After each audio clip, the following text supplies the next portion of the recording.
Welcome back, Dragon Ballers, to another episode of Get the Mic, the only show where your hosts on the left, Owl, And your host on the right, Brock. dissect fiction for its mythological significance. In this episode, we're going to be talking about the Pirate's Treasure, episode 52 of Dragon Ball. Yes. 49 is the one we just uploaded. That's the one we're premiering right now. Yes, we're premiering it right now. So we hope you guys are also enjoying that. But I don't think we have any housekeeping stuff, so we're going to dive right into this episode. I have the hiccups, I'm sorry. So, here, we just kind of get a recap of what happened in the last one. Goku has destroyed the robot, which the resulting explosion has caused the entire cave to start collapsing. Right, that's to say that the cave is tied to the robot. The robot's a manifestation of this space, right? I think we talked about that a bit before, where it is of the depths, and if one can't exist, then the other one won't. It's also a self-destructive, self-immolating spirit, as we saw with the control room being torched by the robot. Mm-hmm. And so that destruction is causing the whole cave to start collapsing, but he is able to start going after Bulma and Krillin, who have run further on to collect the Dragon Ball. Blue has actually tricked Goku into running the wrong way by changing the arrow signal that Bulma and Krillin left Goku for him to follow them, and he is running off in the wrong direction. Bulma and Krillin have dived down into a tunnel, trying to reach the other side where the Dragon Ball surely is. Blue is hot on their tail, even though they don't know it. So what do we have? What are we saying here? I think that's what happened last time. Blue is grossed out at the prospect of going down in the depths. He says he hopes it's clean water. Mm-hmm. And it's funny how they frame this up, because for them to get to this tunnel, they have to take their clothes off, right? And so Bulma is suddenly in her bathing suit, and Krillin's in his underwear, and then in order to get here, then Blue has to take his shirt off. And so there's this, basically, if you're going down into the depths like this, you have to be revealing yourself to yourself, so to say. It's like you can't keep adorning yourself with things exterior to yourself, because you're getting closer and closer to the truth of your mode of being, you could say. It's the naked truth of how you are. Well, I think maybe a better way to say, and I agree with the sentiment you're trying to get across, right?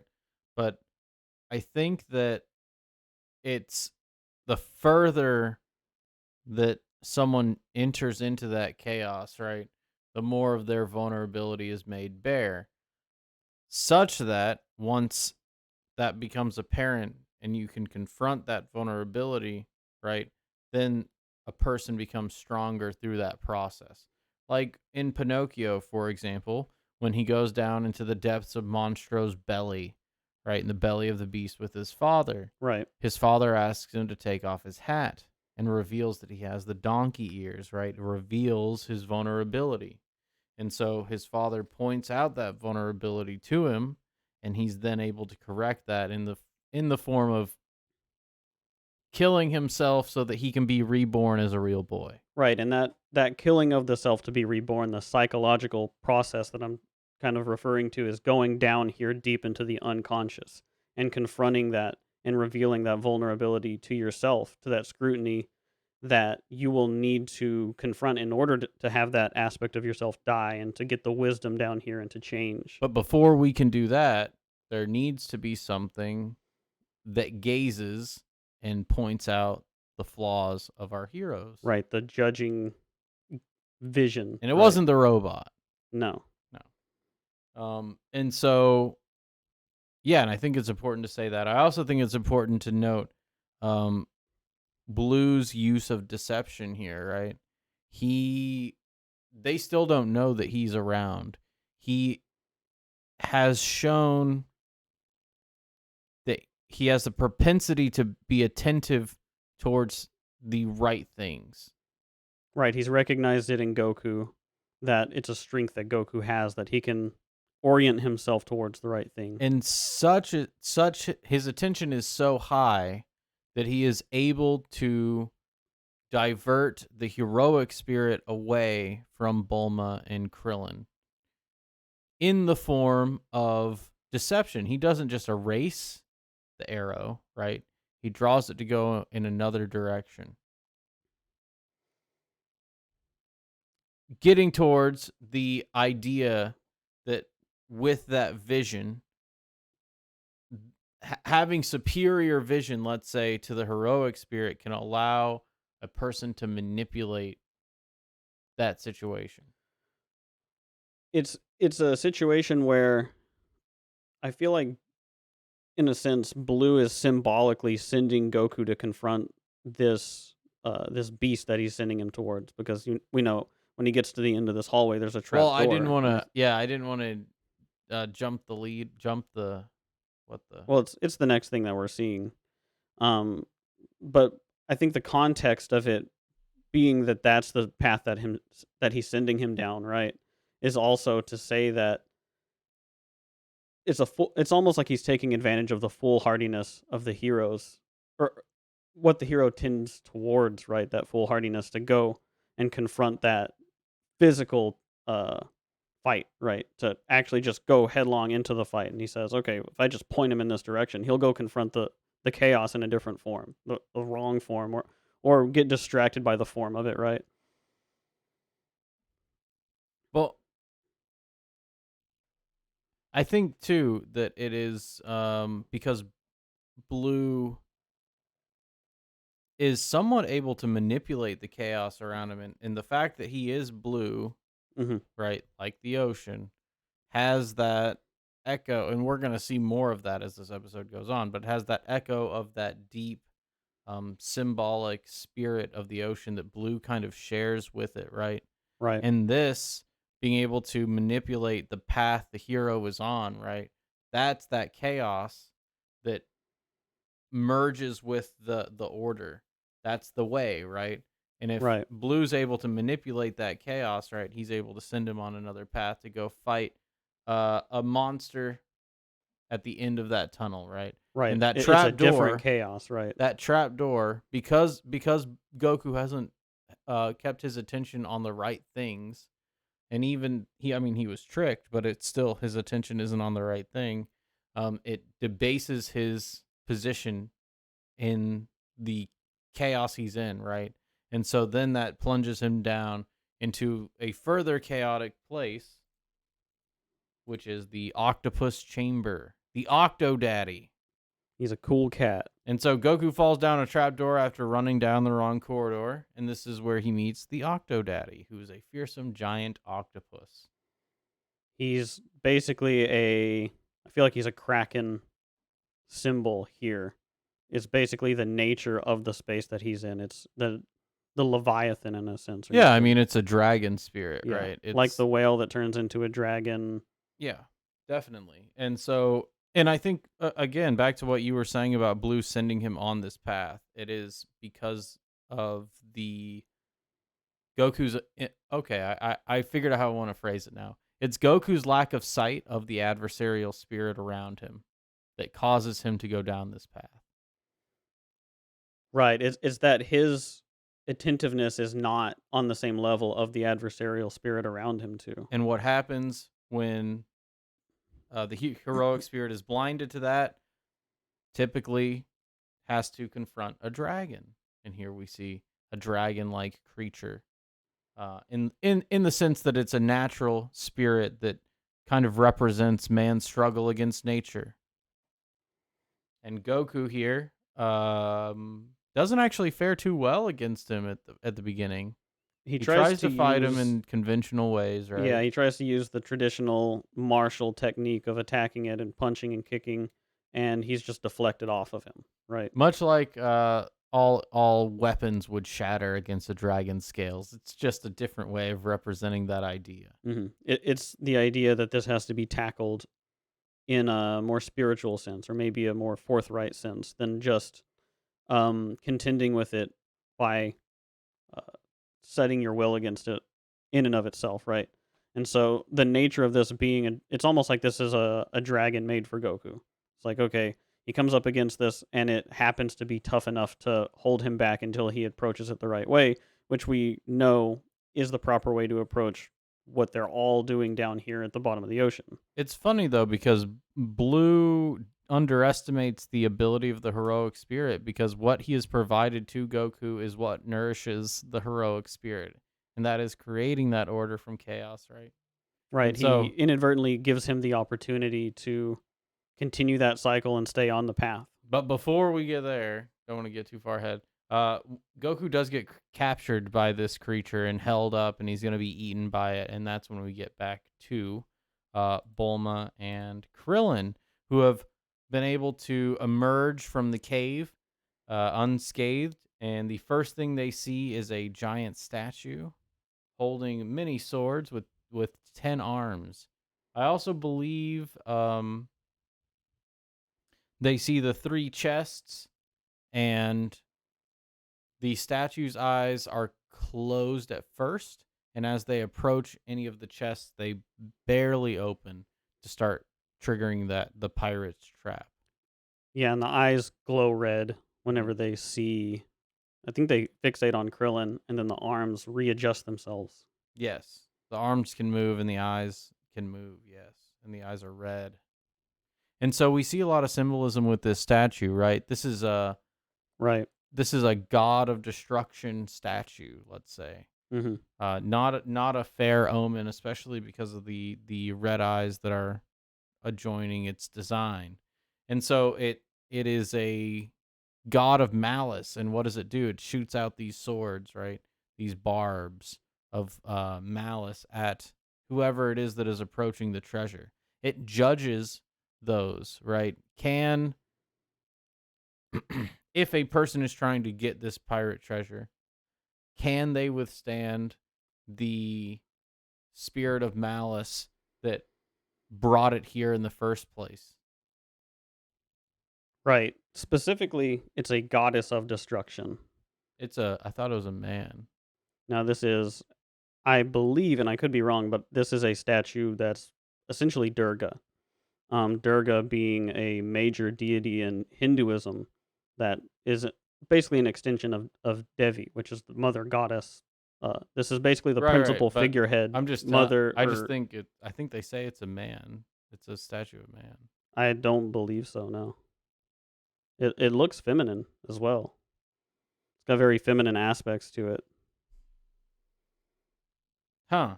Well, this is going to change some analysis then. I think See, we need because to I have a establish that. full Hold on. analysis around this I representation. knew you would. Let me see. Hold on. I kind of want to look this up. Do you want to pause? No, don't. We don't have to pause. But you can go ahead and start espousing that analysis. So Devi being this original, tracing back to a Sanskrit mother, goddess, spirit, right? Representing Mother Earth, but really the internal self. It's really interesting because I think this will read really well for you. In the 10th mandala of the Rig Veda, which is a scripture in Hinduism where it speaks about Devi, it says this: I am the queen, the gatherer up of treasures, most thoughtful, first of those who merit worship. And a little bit further on, it says, I rouse and order battle for the people. I created earth and heaven and reside as their inner controller. On the world summit, I bring forth Sky the Father. My home is in the waters, in the ocean as mother. Thence I pervade all existing creatures and their inner supreme self and manifest them with my body. The eternal and infinite consciousness is I. It is my greatness dwelling in everything. So, this unconsciousness, right, down here deep in the unconscious, they find a statue that resembles Durga, who is sort of the principal manifestation of Devi in Hinduism. And one really interesting aspect of Devi is that she's a war goddess and she blesses the swords of warriors.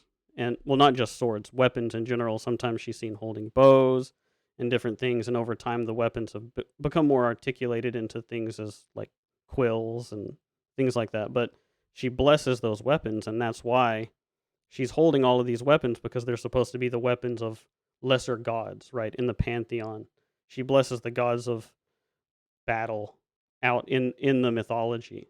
And so whenever Krillin picks up this sword, it glows, it gleams light off of it in a really weird way. And I think that's why all these swords are glowing the way they are, is they are blessed by that spirit, because that's what this goddess represents, right? And so I think that this is the judgment of that. And from her forehead, she shoots a sword as well at Krillin, right? Hmm. Now, in this mythology, Kali comes from the forehead of Durga, right? That terrible mother that manifests from the war goddess. Like, it gets articulated into Kali whenever it is the terrible mother archetype. And so I think symbolically, the last sword that she fires at Krillin coming from her forehead represents that. And that's why I mentioned Kali in the last episode, and how the robot physically took on aspects of Kali, having the skull and the snake motif and all of that stuff, because I think that these two are connected, right? That down here at the very bottom, where you have to confront this this spirit, I would call the Great Mother Spirit, essentially down here at the very bottom of the unconscious, right? Down here at the very end of the black part of the yin and yang, this is the dot, right? This is the Mother Spirit animating things, and so there's so many layers to this that I think are so cool. One thing that I picked up on immediately upon seeing that is, why is Bulma here? She did not respect what was good about Yamcha. She did not bless his prowess, right? She didn't.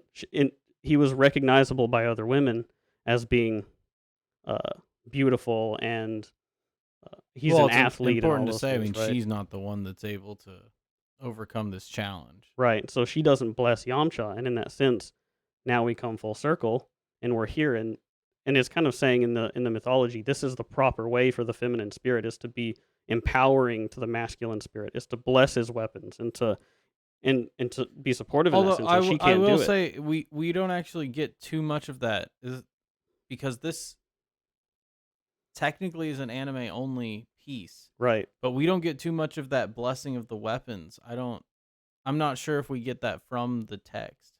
Well, Bulma doesn't necessarily learn her lesson, right? No, no, I definitely agree with that, and I also agree that it is you see, because I thought in the maybe it's only in the dub that she refers to the statue as a he, but that before I was going to mention the god of destruction in the Hindu faith. I forgot what his name is. I forgot what his name is. But regardless, I think that that reference to it, right, is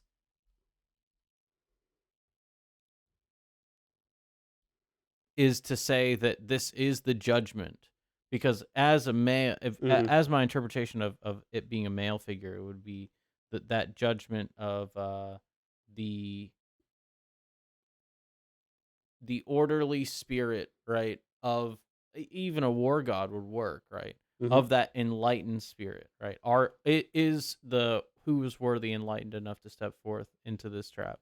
But with what your analysis, and I think it's good to say that that motherly spirit, which kind of represents that creative potential, right?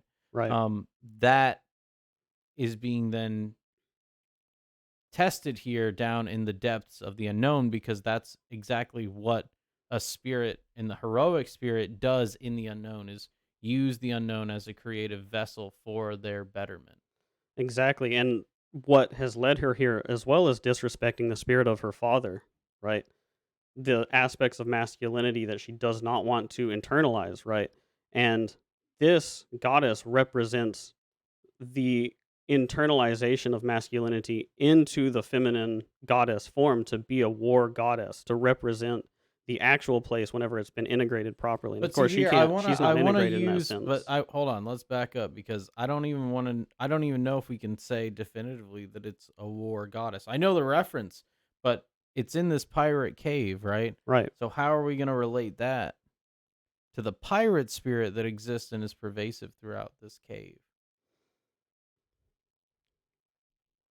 to relate it to the pirates, I mean, the pirates are very similar in that sense where they are living in the chaos, and you could say that the war goddess has blessed their weapons, and that's why they've been able to gather this bounty is because they're living in sort of that. Interesting, because if the war goddess is the judge, right? Mhm. How did she judge these pirates as worthy of passing this test? I think that is what Bulma can't understand, and that is it's the idea that this place is of piracy, of brute aggression, right? And that at the same time, this judge is judging against Bulma and sort of Krillin as a little masculine spirit protecting her, right? Is judging whether or not Bulma has that respect for masculinity. It's almost like a That joke in see, a that's the sense, thing. right? I'm trying to tie that. I'm trying to figure out where exactly you're getting that she is being tested on her resolve of masculinity by Not her this. resolve of I'm not sorry, masculinity, not but resolve, but her appreciation of the masculine spirit. well, that ties into what I think Blue is doing down here as well, Mhm. because Bulma has essentially made this. She's put herself into this situation where her ideal man doesn't exist, right? Bulma is the beautiful prince charming type looking guy that she wants. And he's a bit empty headed about it, and she can't respect that, and she's so jealous and so envious of the fact that other people could recognize him that way that she's created a situation where she has to confront, okay, it's almost saying logically, well then here's your perfect man, right? Someone who's so self conscientious, right? So aware of themselves that they're neurotically gay, right? And they can't be attracted to you because of it, because you've created a standard for them that's so impossible that they would never be able to be with you because you can't be judged by the same standard that you're trying to judge your partner by. Sure, I mean, but let's not get too far ahead. I just want to stick with the statue for now, right? How do we get that judgment about Bulma and her unappreciative stance towards the masculine spirit from the statue's symbology? Besides the reference, I want to use what's in the show if possible. Okay, specifically, you say that again? So I'm saying, how do we get to the point where the statue is judging Bulma's appreciation for the masculine spirit through the symbology of what we see on the screen versus and I know the reference that you brought up earlier. I'm not saying that's not important, but I'm curious on how if we can tie that together because that would make it even stronger. Well, I had said before that I thought that Krillin was taking on a bit of an oolong role for her, right? Yes. So, with him being this you could say like her masculine side that is not properly Wouldn't put. that show her appreciation for it then? Because Krillin is able to defeat that statue. She's gaining the appreciation of it, but that's something that surprise it. We actually see a surprise on the statue whenever Krillin is able to pick up the sword and wield it. It's almost like a sword in the stone looking sort of thing where he like pulls it up and then Mhm. it Mhm. shines and the statue. See, it almost seems like it's cognizant of that, like it's surprised by it. And so I think that Krillin is like a bridge between Bulma and Goku in this sense. Goku's not the heroic spirit's not there with them right now, but we've articulated Bulma's understanding of that spirit a bit more, and so I would say Krillin is more heroic than Oolong is. Right? Krillin has a more substantial masculine spirit and is much more heroic than Oolong. And so now, as Bulma has come back with Goku again and traveled to this point with him, I would say symbolically she's internalized that and put it in a more accurate. I won't say accurate, but in a more proper So place. she passes this test of appreciation of the masculine spirit Right. even though she didn't with Yamcha. Right. This is her growth, right? This is like her coming to having to face whether or not she can appreciate it, right? And she has to have Krillin save her here. And he as a representative for her, passes the test, right? Mhm. Okay. I was just Which trying to get down to I the think that's what's symbolically happening. I don't think it's like literally judging her because it gloms onto Krillin, but since Krillin is protecting her in this sense, right? right, right. It just I thought you were trying to say that she failed this test. I mean, I may have said that. I'm not sure. I said that she failed a test, but I'm not positive I what I thought said now. that's what I was saying. I thought you were saying she failed this test of appreciation of the masculine, but if we externalize Krillin I as think I that was just aspect trying of to it. contextualize the pirates because you asked why it would be the pirates down here. So I was saying the fact that this place is populated by pirates is Oh yeah, yeah. that Well, that that they have a yeah. natural I mean, dwelling in here that maybe she doesn't because she doesn't respect that masculine spirit. But this being the mother that does respect the masculine spirit. okay. So, having said all that, the next thing they do after defeating the statue, right? Or did we want to continue on the statue? Because it further goes on. We talked about how it shoots the sword out of its head as well, right? Right, it shoots it out of its forehead, and I think Krillin lodges it back into its forehead. He Yeah, he deflects it deflects back it in, back in. and then that stops it, And that's essentially. how they defeat. Yeah, how Which they're able to it's kind of defeat it. like turning off that Kali projection, right? It's like, okay, putting the sword back in its sheath, right? And then stopping the test or stopping the judgment. See, I was thinking it was Krillin's Krillin's ability to reflect that malice, right, that we see from these weapons back at the statue, um, is that ability to both know and be able to manipulate the what do I want to say the because is it the because I know you're saying Kali, right, but it's not literally the terrible mother that it shoots out. It does shoot out In another. the mythology, yes, but Kali isn't No, I mean in the manifest in the show, show, right, right? right, right, Yeah. right. Well, there's no manifestation of it. Like if it would be really cool if the sword was like, Was the robot. sure, could definitely, right. Hmm. But I think that Krillin's ability to reflect it back and that malice that exudes from it may not even be malice. It's Well, I think that lines up symbolically with what we're saying too. yeah. Coming to respect that masculine spirit, then he, as a See, and representative for that's her, is why I able to think wield that malice and that's start it's so sending it strange back. because that's why I think too that that's why I was thinking it's a masculine statue. Yeah, which it is, but it's also a goddess, which is It's what makes it perfect. Like, yeah. It does make it perfect because Bulma's here, obviously, and that melding is what we're trying to achieve from Bulma's interaction with the unknown. right? Because This I feel like this whole. when people interact with the unknown, right, it Hmm. is the unknown speaks back in a way that can be self constructive, and that's what is happening here, essentially, with Bulma having to separate from Goku to begin with. This is the treasure being in the place that she least wants to look. Yeah, the darkest part of the forest. Okay, so let's continue. I want to add one thing in there just Oh, to tie that up. I was trying to do a little bit of research on the mother archetype and brush up, and at the very end of Jung's chapter about the mother archetype in Archetypes in the Collective Unconscious, he says, the man's eros does not lead upward only but downward into that uncanny dark world of Hecate and Kali, which is a horror to any intellectual man. The understanding possessed by this type of woman, meaning an integrated woman, the feminine spirit that's integrated the masculine, says the understanding possessed by this type of woman will be a guiding star to him in the darkness and seemingly unending mazes of life.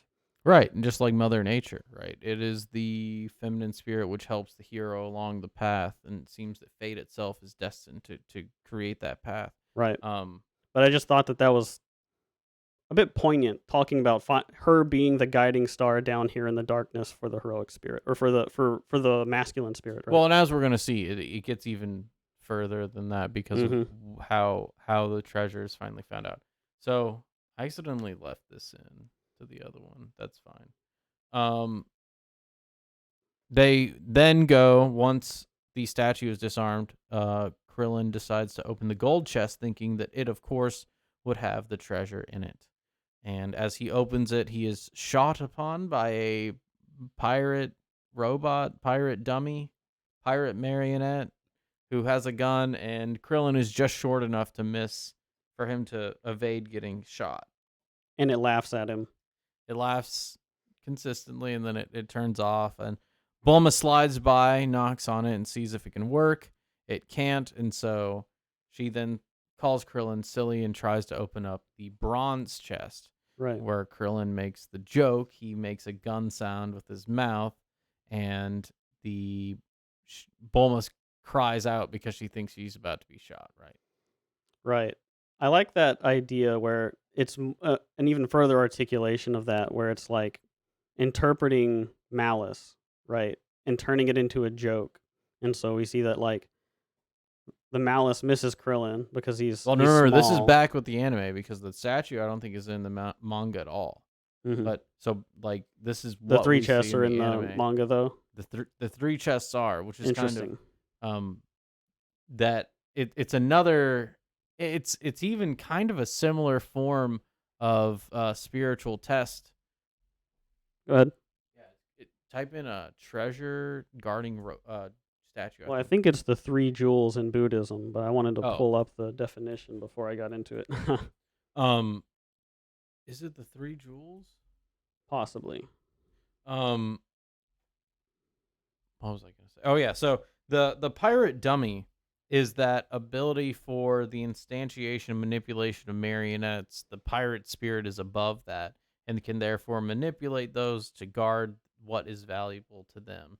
Specifically, since they have no ethical quandaries about doing so. Um, Now the whole bronze, gold, blue chest, right? The bronze chest has, well, we don't know yet, but the gold chest being the one to be obviously the one to be picked, right? Right. The pirates have set up um Another tests, trap. that test of attentiveness, right? Hmm. Or let's say is someone paying attention Yeah. closely enough to realize that the gold chest would be a trapped one. Are you paying attention? That's the test, right? Right. And so when Bulma opens up that brown chest, we're actually going to go back to Goku's little battle with the octopus. And what Goku does here is he fries the octopus with the Kamehameha wave and then eats him. And that's important Pretty for clear Goku. cut. Yeah. Goku becomes stronger when he eats. He fries the dragon of chaos and uses its body to strengthen himself. It's a microcosm of that heroic story that is then it's what makes Goku stronger in the next couple of scenes when we see Krillin say, "Oh, he's so much stronger than the tournament," right? Those actions that he repeats throughout his existence is what powers him up in this way. And so he eats, and then he goes and hears Bulma's scream, and so he dives down into the water to find them. Yeah. He doesn't know what's going on, and he he just hears that Bulma needs help. And this is kind of, we were here earlier, right? When Goku was chilling in the trees when Bulma was about to be assaulted, right? And then he hears her scream, he hears her voice, and then he goes back to attending to her, right? And so this test of attentiveness, I think it keeps coming back to that. The heroic spirit needs to keep returning to Bulma so that she can be saved by the her inadequacies. Well, it's also to say that that Bluma's spirit, the archetypal female spirit, can rely and call upon the heroic spirit to help them in times of need. And that's pretty standardized. It's kind of, and that's why I don't like using damsel in distress, because it's more of her she has agency, right? Yeah. That's It's why I feel like this is so Bulma centric, right? And it's capped off with Bulma setting the stage for how she's immature and she needs to gain wisdom, right? and then after how she does. Oh man. Also to mention that it Goku wouldn't be able to possibly hear her scream. Right. But it's the ability for Goku to sense and the heroic spirit to know when the archetypal female spirit is in danger is why Mario goes to rescue Princess Peach. It's the same idea that, and also that Goku, while he is on the path of doing this, To preserve the purity of potential. Because right. right now that's what Bluma is going. Well, while he's on the path, right? This path being constantly confronting chaos and creating order out of it. That path is, even if he goes the wrong way, the path still leads him to do what's needed to protect the feminine spirit, right? Yes. And so he goes off to go find the rest of the Go crew, while Krillin and Bulma find a key in the bottom of the bronze chest. Okay, I've got it here Whoa. to explain the chests a Oh, bit better now. So the ideals at the heart of Buddhism are collectively known as the three jewels or the three treasures. These are the Buddha in the yellow jewel, the Dharma in the blue jewel, and the Sangha, I think is how you say it, in the red jewel. And it is by making these central principles of your life that you become a Buddhist. So They're the further colors representing, subdivided, but I don't know if it does. well, we've got a reddish one, we've But got the blue one, and we've got why the would yellow the one. gold box be? I mean, I don't know. I'm not saying it's a one to one, but Well, that's what I mean. I think It's a that's good reference. well, I I just think don't that the know if artists making the anime are referencing this because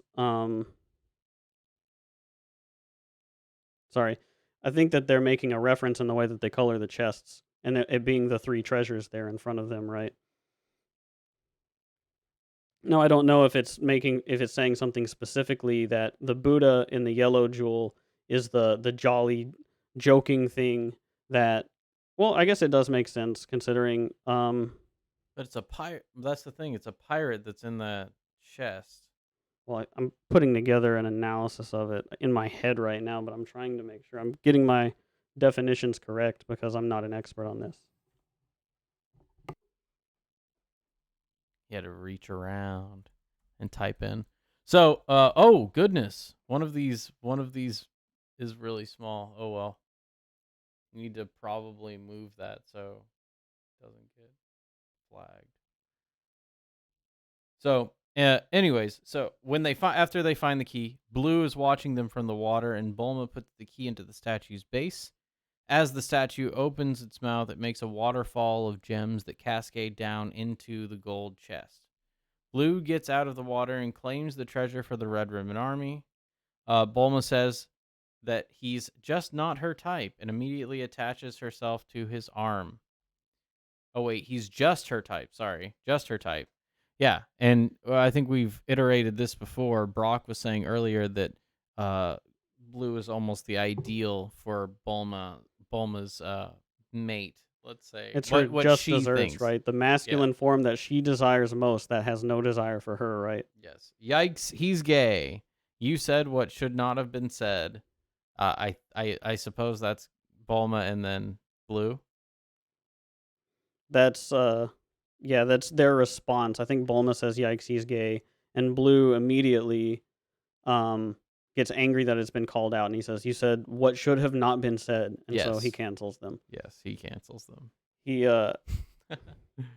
Well, before that, did you want to go back to your what you were gonna say? so yeah, the Sangha in the red jewel is the community of Buddhism. It's the body of basically the embodiment of that spirit. Yes.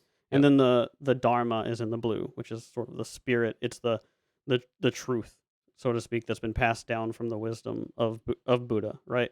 So I mean, you could say that the community is the key that unlocks the true uh, treasure and the potential, and that they are that key It just doesn't that seem to be working on the multiple levels that some of the other things work on. Like, why isn't the blue one open in that case? I don't know. Right. But interesting. Interesting. But just motif wise, I think that that's what they're going for by having three treasures, right? It's a very famous thing, and with it representing this wisdom that needs to be gained down here, and that Bulma needs to confront essentially her her hypocrisy and her weakness of character, right? That the three treasures would Although I be would something say, that like, they have to even in find. Buddhist teaching, would all three of those treasures be gained in the same place? Because we have the three treasures set up here, but really, in like, let's say Buddhist philosoph, it's on more of a journey. Like one is gained after the other. Right, A mastery of the Dharma is gained, right? Before the nirvana of the yellow chest, the Buddha, right? The Buddhic treasure. right. So I don't know. It's interesting you bring it up though. Yeah, I mean, I'm not sure. I don't know enough about Buddhism to really go that deep into it. Just saw the colors. Colors dare here to reference. Yeah.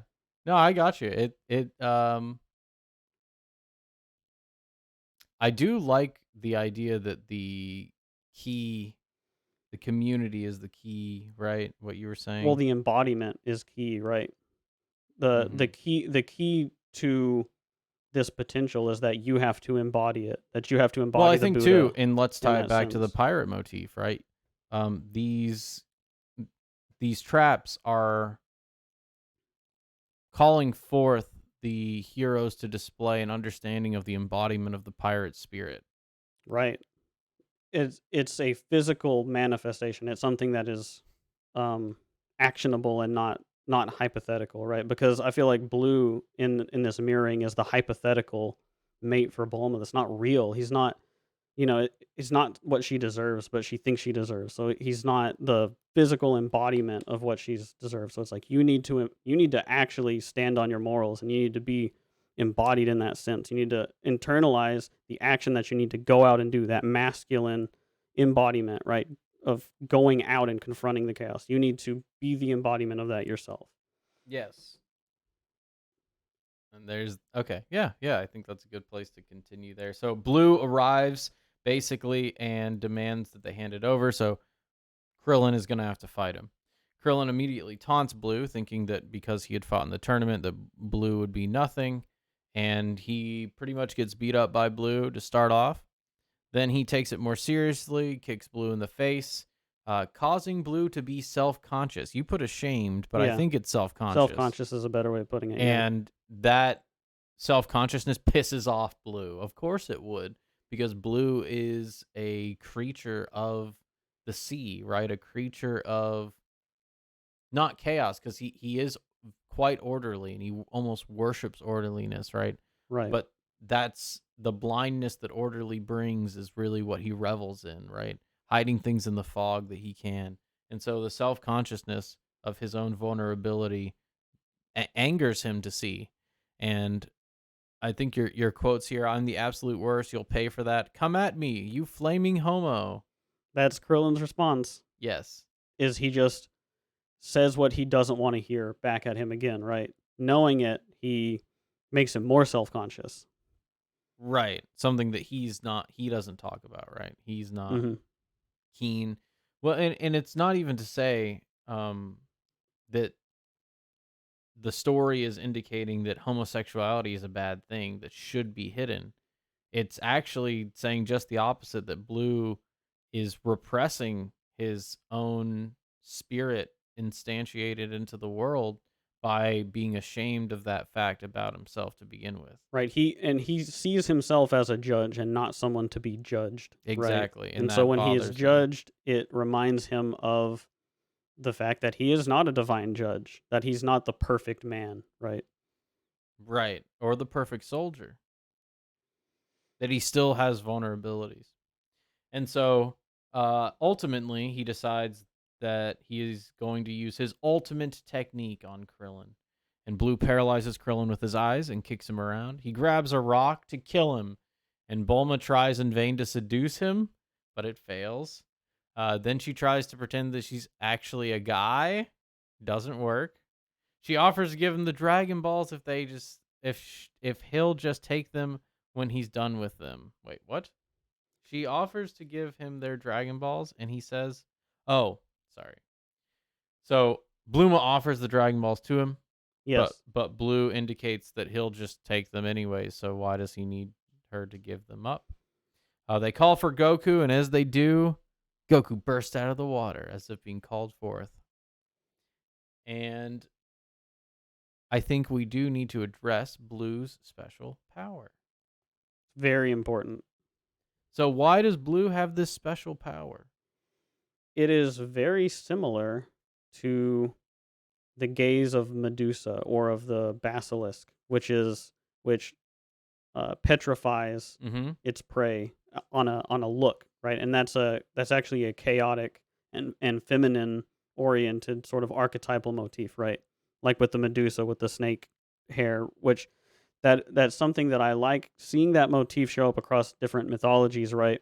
Because you have something like Durga, and then the thing that manifests out of her, which is snake-like and has skulls, right? It's that adornment coming out of that feminine spirit that is the judge that can paralyze. But it's wielded here by Blue, who is a man, but he's a gay man.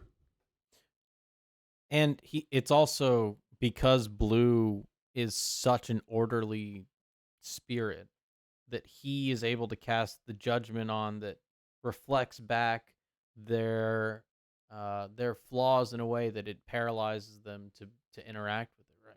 It's Hmm. the shocking knowledge that the ultimate order and disgust can judge upon, and the malice that can be brought forth because of that.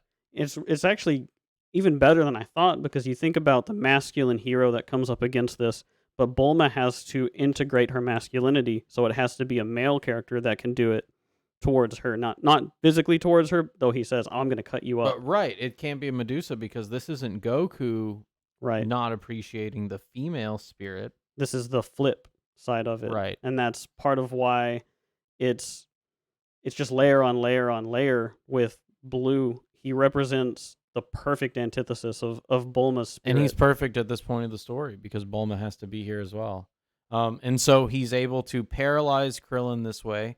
Krillin, not only has he hasn't really shown disgust, nor has he shown a tendency towards tyranny and order, right? He has shown some tendencies towards the chaotic path of lying and cheating back in the beginning of his instantiation, but never has he um, come to grips with the power that disgust really has. Right. It's it's interesting for Krillin because where this goes is ultimately Krillin and Bulma have to call out for Goku to rescue them from this spirit, right? That's to say that neither Krillin nor Bulma is strong enough in spirit to confront this type of an antagonist, um this judgment. Yeah, this level of judgment and orderliness and disgust that all come together in kind of an unholy trinity in Blue. Um, and so Goku arrives. Goku just And arrives, they tell him immediately that he's Red Ribbon, and so Goku's ready to fight. yes, he's ready to fight, and we're gonna see what happens in that next episode. But I think it's a good place to end. Krillin can't contend with this. It's not even chaos to contend. It is chaos to contend with, and I guess to say that it's unknown to Krillin though, Right. because it's really an orderly spirit, and this is why it's so crazy because it does need to be a masculine spirit for Bulma, and so it's an orderly spirit that is casting the um unknown knowledge to Krillin that is shocking him such that he cannot move. Yeah, I love the way they flipped it, and we even see Bulma whenever the seduction doesn't work, she goes, "Well, then I was actually a guy," and she tries to make herself look big and like she's gonna flex. And then he Yeah. says, "As if a guy had breasts like that." Yeah. Yeah, yeah. And that's the thing. She had been um I don't even want to say taking pride in, but she'd been vain in the way that she'd been appreciating her own sexual wiles, right? And that's Hmm. what even started this adventure in Bulma's bad day. Right, and that's to say, Bulma has not figured out that she needs to lean on her character, so she tries to lean on her femininity. It doesn't work. She tries to lean on her masculinity. Obviously, doesn't work, and that's why the only thing that will save her is the heroic mode of being. And so we're going to see how Goku does it in the next episode. I think this is a good place to end off. Yeah. All right. Well, if you liked what you heard, please give us a subscribe. We are going to be kind of reducing our output for the Christmas season, the holiday season. We hope you guys are all enjoying your Christmas Festivus or whatever it is that you celebrate. But please give us a like. Give us a subscrungle on Rumble. Give us a rumble on Rumble. We're also uploading to BitChute. We are just reducing our output just a little bit for this time. We're gonna get back into it in January for sure. Also, be sure to comment if you disagree with anything I said. I'm sure something I said in all Well, of I my would stuff like was off base. I would like to know a more accurate and if interpretation someone because knows about I'm a layman. Buddhism, if Yeah. someone knows more about Buddhism, because I know some basic stuff, but like if someone knows more about Buddhism, it would be interesting to hear what they would have to say, or even Hinduism. So please comment. But I think it's a good place to end. I'm your host on the left, Owl. I'm your host on the right, Brock. Good night, everyone.